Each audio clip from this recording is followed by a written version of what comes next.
కోలీవుడ్లో next number 1 heroine ఎవరు అన్న రేస్లో మమితా బైజు పేరు హైలైట్ అవుతోంది.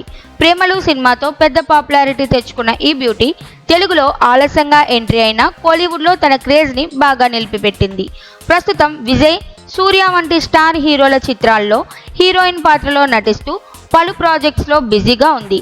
ధనుష్తో కూడిన కొత్త జంటగా త్వరలో ప్రేక్షకుల ముందుకు రానున్నదని కూడా టాక్ వినిపిస్తోంది. ఈ ప్రాజెక్టులు సక్సెస్ అయితే మమిత కోలీవుడ్ నెంబర్ 1 హీరోయిన్ రేస్లో టఫ్ పోటీగా మారవచ్చు.